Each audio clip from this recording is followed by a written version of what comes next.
Hello and welcome everybody. I'm Rose Smith from AbsoluteSoulSecrets.com. I've got the vivacious Virgo April horoscope. Thank you for joining me. A lot happening this month with a solar eclipse and also Mercury going retrograde on the 1st April Fool's Day. Of course, Mercury is associated with scammers and tricksters, and so it's appropriate that it falls on April Fool's Day. Let's go to the board now. We'll come to this in a moment, but firstly I like to draw 2 tarot cards as theme cards for the month for you. What do I see? I'm closing my eyes, and what do I see for Virgo? Wow, it's like I'm in a chemistry lab. You could be experimenting with different things in your life at the moment. You might be trying new things out and seeing what the reactions are that happen, the chemical reactions. The card that comes up for you is, bingo, I'll go with that one. It's the 10 of Pentacles. Congratulations regarding your finances.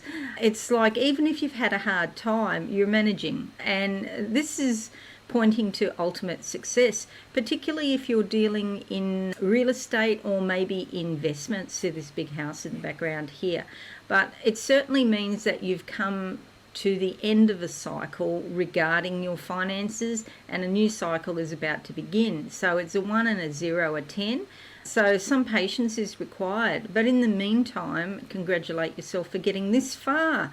There's a lot of solar plexus energy going on here. You'll see she's wearing gold, the color of the solar plexus. So this is certainly indicates it, or indicative of success long term. 10 of Pentacles. That's the first card. Now we'll come to the second half of the month for you, vivacious Virgos. Doors opening up. You might be thinking about relocating because this is like a new house or another place to live. Certainly it's a bigger part of yourself. A house can be obviously a house in the physical world, but it can also be your body, and where you spend a lot of your consciousness and your attention in your body. Okay, that's not necessarily the brain or the heart, could be anywhere actually, but this is like there's an opening up of something bigger, something more spacious. If you felt cramped in yourself, like your life has got smaller and smaller, now it's getting bigger. The card that comes up, I'm going to go with that one on top there, is the King of Swords. This is basically saying think very logically about these matters. So it's not just emotions that we have to consider, or your spiritual path even, but we have to be practical with it. You'll see the diamond encrusted sword here, which is pretty flash. It used to be an old saying, as flash as a rat with a gold tooth. I've never seen a rat with a gold tooth. If you live in the bush, you'll know about rats, because there's things in Australia called bush rats, which are really quite big rats, right? And anyway, this sort of truth is about the ability to dissect, cut and analyze a situation. That's what you need to do. As a Virgo, you'll be very good at being quite analytical and systematic in your thinking, so you'll be able to get to the core of the issue. This is sometimes somebody who's had a lot of experience and been through a lot of situations, because they're seated on a diamond here. So a diamond is caused or brought about by heat and pressure. This person has been through heat and pressure.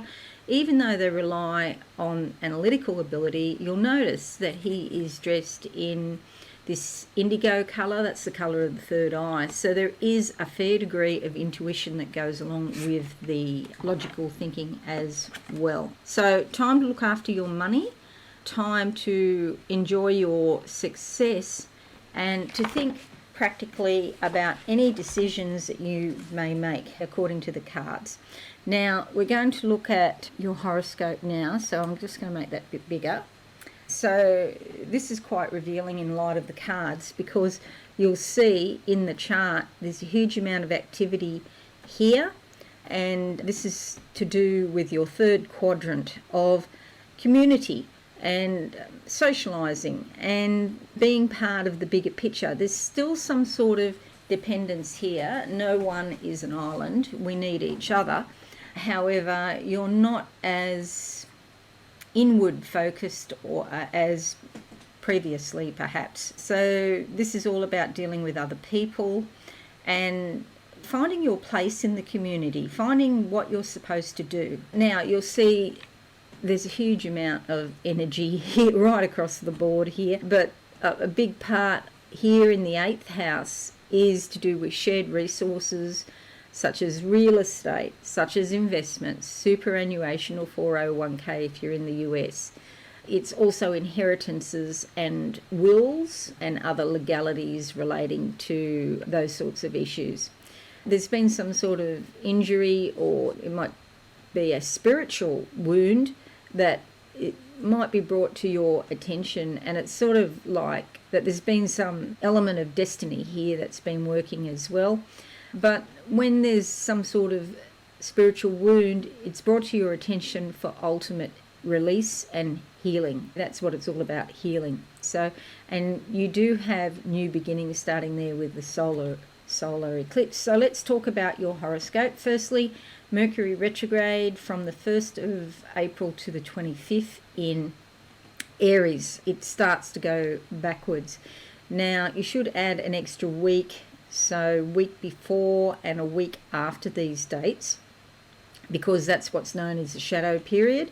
That's when the retrograde energy is actually rolling on or coming off. It's not a great time to sign contracts, so if you are signing a contract to do with real estate, be cautious, because there could be some changes after you've signed and you have to go back and revisit that contract. Same as if you're signing anything to do with wills or inheritances. This house is also, the 8th house is also about intimacy with another, or lack of intimacy with another. And as I mentioned before about the spiritual wound, that could come into this area of your life. You may become more aware of the intimacy that you're missing out on and what you need to do in order to heal yourself, so you can eventually have what you want. The sun there will bring a lot of insight and awareness around all of these matters.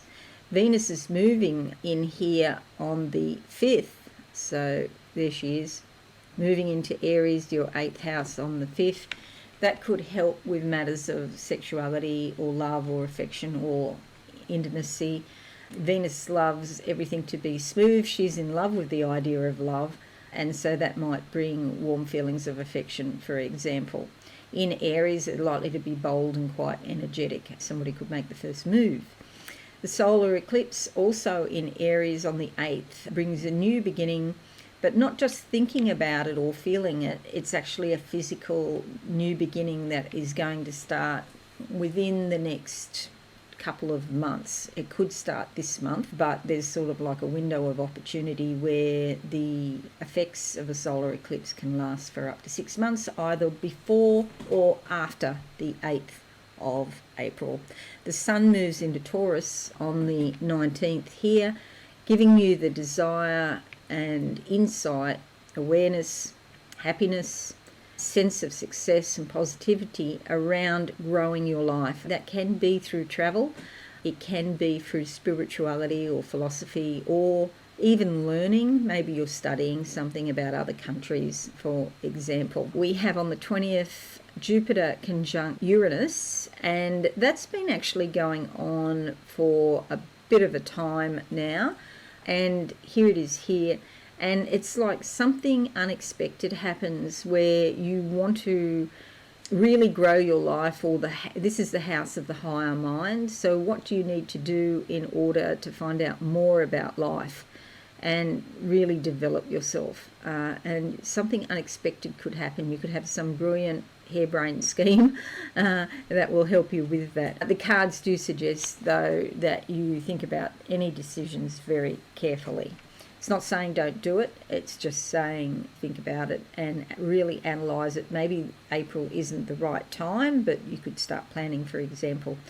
The full moon is in Scorpio here in your house of communications, and this is going to bring intense feelings around your local area, the people you deal with, your neighbours perhaps, but it's also distant relatives and siblings, and you might get contact from somebody that you haven't heard from for a while. There's a bit of a shake-up that happens here that brings intense feelings around the 23rd of the month.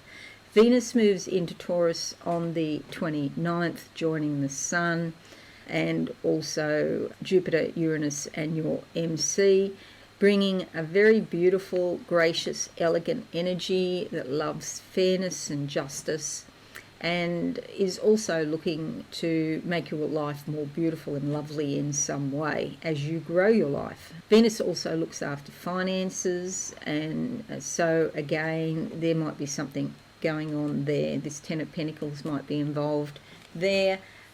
In saying there's ultimate success around money for you. She will influence you to buy luxurious items, so again, maybe have a think about it during Mercury retrograde. There could be some issue with the transaction, banking, credit cards, things like that. Then we have Mars in Aries on the last day of the month, the 30th, up here joining the celestial party. And this brings a lot of energy and ambition around your joint resources. Maybe you're thinking about buying a house, maybe.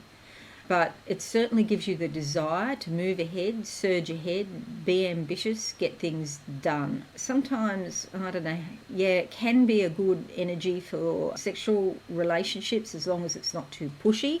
Both parties in agreement. It's like the male energy comes to the fore here with Mars. So that's it, vivacious Virgos. Thank you so much for watching. I do hope this has helped you in some way. If you leave a like and a comment, that would be fabulous, or share on your socials. And don't forget to subscribe if you're new here. I do these horoscopes every month. Thanks again. I'll see you all again soon. Bye for now.